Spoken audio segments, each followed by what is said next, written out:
Hey there, Hallmark hot takers. Welcome back to yet another riveting episode of Hallmark Hot Takes with Heidi and Jason, where we watch, rate, and review all of the countdown to Christmas movies from the Hallmark Channel. What episode is this? 12? 13? Hold on. Let me consult my previous Probably notes. 13. No, it's probably 12. I'm going to go 12. Yeah, probably It 12. closes the Sunday. It closes a Sunday episode. Yeah, that's true. So it's a 12. We're a little behind. We have jobs and lives and children. Okay. What if we got paid just to do this, though? That would be good. I could handle that. What if our 50 subscribers... I think there's like 56 now. What if all 56 subscribers paid us $56,000? They would need to have their heads examined. Oh. You need to explain the rating system. We're getting a little off track here. It's a candy cane based rating system from half a candy cane to 5 candy canes. Add them together to get a score odd of 10 possible candy canes. And that is based on how much we liked or disliked this movie. So tonight's offering is called A Heidelberg Holiday, starring Ginna, Claire Mason, and Frederic Brossier, I think is how you say it. So meet Heidi. She has a great name and is a artist who makes hand-blown glass ornaments. And she gets accepted to the famous Heidelberg market. So she goes from Boulder all the way to Heidelberg, Germany, to sell her ornaments to the local German folk. And there she meets Lucas, who is the son of the people that she's staying with while she's there. He is a carpenter, woodcarver kind of guy. And unfortunately, Heidi uses some cut-rate packaging company and doesn't get her shipment of ornaments to Heidelberg in time. So she doesn't have anything to sell at the Christmas market, leaving her and Lucas to really just roam around Heidelberg for most of the movie, hoping that this package will arrive. And they get cozy with his family, and they do some sightseeing, and her packages still aren't there. And they finally arrive, and guess what? Shit's all broken. So she's despaired. She has nothing to sell. All these pre-orders she can't fulfill. So she decides she's going back to Boulder. But then she gets this idea to use all the pieces of the broken ornaments and combine it with Lucas's artwork to make these little mosaics. And then she sells those at the Christmas market. And romance has blossomed for her and Lucas. And they kiss, and they're going to do this thing again next year. And then her grandma shows up at the end, and everybody's happy at the market. And that is A Heidelberg Holiday. Heidelberg Holiday. Yes. The movie. The movie. Coming Great. to a theater near you. No. Please, no. Hey. Well, Okay. no. Then they'd all have to be in the theater. And we can't spend that much money. We can't. That would be way too much. 30 movies a year. At $15 a pop? No, more like 30. We both have to go. Yeah. Our subscribers have to pay for it. We need a patron. Yes. All right. All right. Ready to review this? Bird clock says review. All right. Now it is time for the ratings portion of the show. Done via likes and dislikes. Where are we going first? Likes.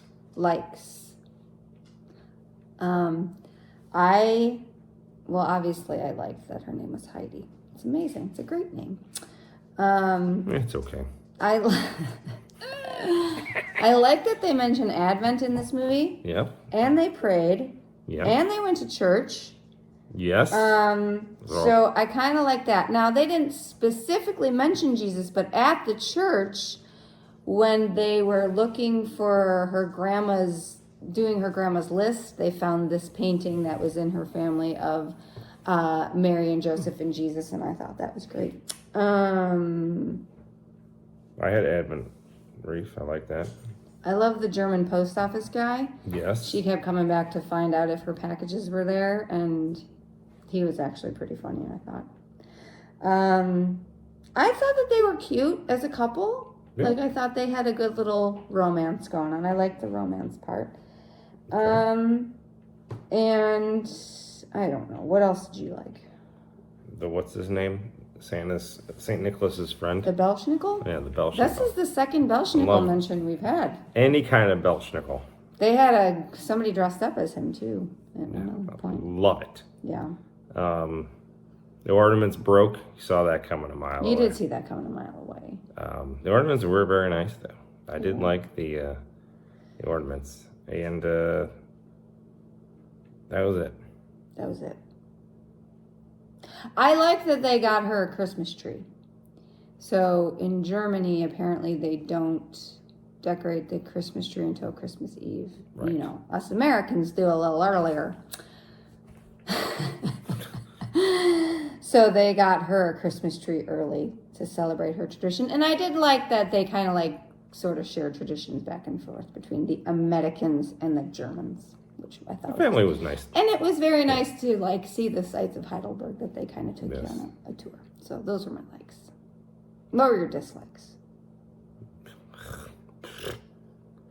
This is a big lifelong dream, right? Mm-hmm. Lifelong dream. She has been rejected for this fair or for this market many times. So many times that she's kept all the rejection letters in her shop. So she goes there. And day one, she's like, I gotta get my ass there, set this baby up. And she does. And then no later than like 5 minutes, she abandons the stand. And then I don't think she goes back. Like maybe twice. They never show her back at the stand. Never. You actually have to go back farther than that, though, because this all started. Her dereliction of her artistic duty started at the U.S. Post Office when she Right. goes in to ship her 20 boxes of glass ornaments. Right. And the guy says it's going to be hella expensive because it's 20 boxes of glass ornaments that you're shipping to Germany. And then he offers her this cut rate, like backdoor service for super cheap. Right. What did you think was going to happen? You've heard of like first class mail? It's like third class Right. mail. This was like cut rate mayhem mail. This was not. So shame on her for taking her life's work. Right. And she said her thing was, well, the shipping was almost more than the inventory. Well, then you have to eat it, right? Because you've already decided you're going to go there. Now you have to go there and sell. So you sell them for more. Right. It's not like they're already sold. Just increase your prices. That made me mad. And then she's like, and then they all break. And then she makes these crappy mosaic things. I didn't think they were crappy. Well, and then she's like, well, people, like, hope they like them. It's like, they ordered, like, hand-painted, blown ornaments. And then they go to a mosaic. Like, most people be like, no. I ordered the ornament. I ordered the ornaments. Give me the ornaments. Here's what I didn't like. When the ornaments broke, they're in these, like, boxes. And she's digging through the boxes Right. of shattered glass. You can't just stick your hands in boxes of shattered glass. She'd have cuts all over her fingers. No. And then the glass that they used, none of it was sharp. It was all like beach glass. Right. This glass did not just break in a box. I'm sorry. It just didn't. This movie was so bad. It didn't. I wanted to stuff my head into those boxes. I want to know how Grandma arranged for her to get to this market, because she had been rejected from this market over and over. And then one call from Grandma, who was from Heidelberg apparently, and she's in. But they never explain She's got how connections. Grandma got her in. Great. And then Grandma shows up. Yeah, that was random. Like, she just has money just to show up. And like for 2 days and then fly, then you're supposed to think she just flies back. Right. Grandma's a spirited woman. She's like, oh. I was 45 minutes into this movie and I wasn't sure what the plot was. I wasn't sure if I didn't really get it. I didn't like them. And then if you knew that you thought the ornaments weren't coming, because at this point you have to believe they're lost. They're stuck in Iceland at one point and then stuck in Ireland. Wouldn't you at least maybe try to make some more? Or stop taking orders? It just didn't... Well, she wasn't at the booth, so... That's true. She just literally had a QR code. She didn't even have to go. She could have just She didn't have to go to Heidelberg. She could have just put a thing on the QR code and people would have, and then she could have just shipped her ornaments out. Remember when she first saw it, she's like, this is so magical. This booth is like maybe 15 booths. This is the smallest market I've ever seen. Well,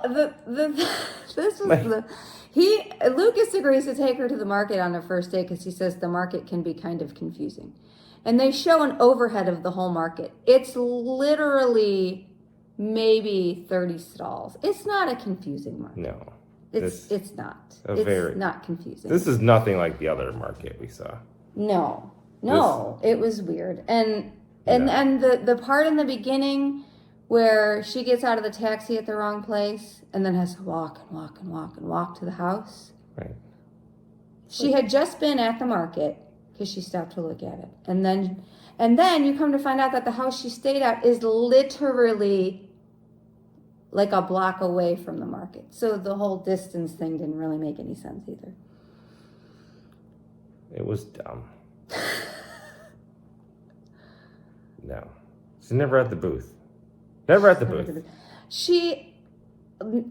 Never at the booth. The character herself only ever had one facial expression the entire movie. When she was happy, she looked the same as when she was sad. Yeah. And she looked the same as when she was just in a regular mood. Same expression on her face the entire movie. It was like an odd sort of smile. She couldn't really tell. It was just very strange. And then the Christmas tree, which I liked. But then again, Hallmark, listen, please, I'm begging you. Stop trash decorating Christmas trees. You can't just put lights on half of the tree this time. At least they put lights on. But then they started decorating with ornaments when the tree was only half lit. It's very frustrating. It's just very frustrating. So coming into this, I imagine this had a bonus because of the use of Heidi. Well, it did. So where does it Heidi end? and some Jesus and stuff. And I loved the German post office guy. I wish he was in this movie more. It should have been just about him. It should have been. And I did like, I don't know. There's parts of it I liked. It's just the problem is it didn't really have a story. Like, no real character growth.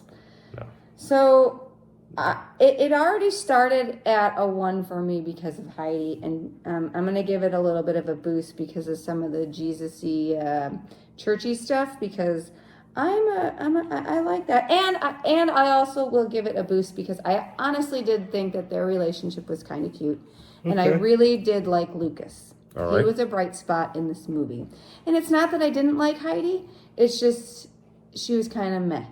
Yeah, you Heidis have to stick together. Well, we do, but she's got to step up her game a little bit. Yeah. So I'm going to give this movie a 2.5. 2.5. 2.5. 2.5. Yeah. I will give it 2.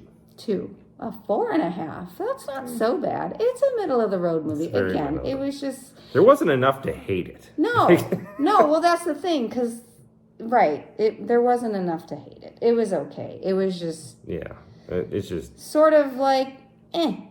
Okay. All right. Stay tuned for previews. Huge write up here. No, this is where you usually say, "What's next, Hyde?" Hey, Hyde, what's next? Next up is Navigating Christmas, starring Chelsea Hobbs and Stephen Hazar. So recently, Hazar. I think you did that last year. I probably did. It wasn't funny then. It's pretty funny right now. Recently divorced Melanie and her son Jason visit a remote island for Christmas only to find themselves running a real working lighthouse where she connects with the curt but cute owner. The lighthouse owner. Okay. Back-to-back movies, Heidi in one, Jason in another. I like it. Oh, yeah, that's true. How fun. I'm in. We're here for all of this. We're here for all of the amazing names. If the two title characters were Heidi and Jason, where would that just start candy cane wise? I think you start at 5, and then you'd have to take off points, right? I think so. Yeah, if they had a Heidi and Jason, that'd be the most amazing thing. Yeah, it would be. My mind is blown to even think about that. It was close. Sort of. Heidi and Lucas, and lots of people are named Jason, so you have a better shot at getting a Jason again, I think. Yeah, Heidi's going to be So tough. it's like everyone born from 1978 to 1984 is named Jason. I don't think everyone. Okay. All right. A lot of people. This is enough. I say good day. Okay. So yeah. Oh wait, I gotta go this way.